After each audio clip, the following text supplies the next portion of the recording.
The information I'm going to give you now is crucial to you resolving a lot of your back pain. If you spend 5 or 6 hours sat at a desk each day in an awkward position, it will be a major contributing factor to your back pain. So let's look at some really simple things that you can do, starting at the feet. Sarah, you can just bring your feet flat onto the floor. The minute you have your feet flat on the floor, your body's in a strong position and it's not rotated or held in an awkward position.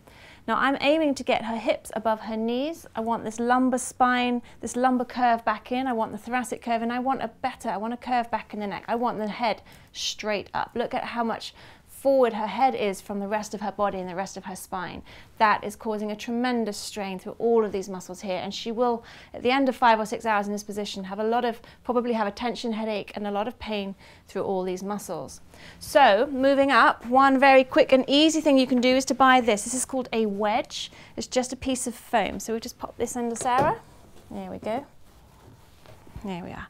Now you can immediately see that it's brought that lumbar curve back. We've brought her hips above her knees. We've got that lumbar curve back, but Sarah can still slouch back and again negate even the very best efforts to bring that curve back. So to avoid that cheat, I recommend that you use this. This is called a lumbar wedge, a lumbar support, and it just essentially you've put the pelvis in a position where the lumbar curve is there, and this basically just kind of ensures that you don't cheat and lose the benefits of having that wedge there.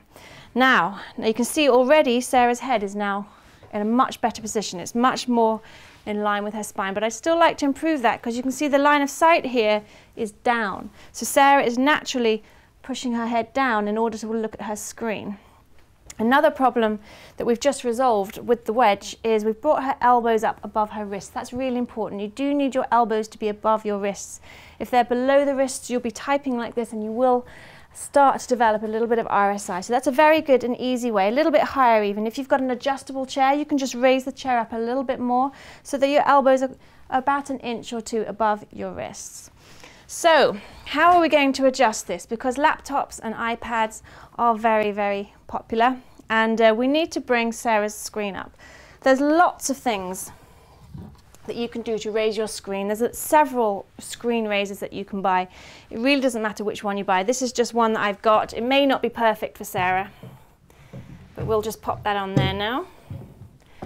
The point being that I'm looking for Sarah's to be able to hold her head up. I'm looking for the top of the screen to be at eye height. So we're looking for minimal tip forward of that head. Now obviously if Sarah were to try to use the keyboard now, that's going to cause a problem. So we do recommend that you use an external keyboard. Lovely. Okay, so I'm a lot happier with this position now. We've got the feet flat on the floor,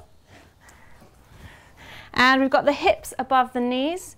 We've got that lumbar curve in there. We've got a much straighter thoracic spine. We've got that curve back into the neck.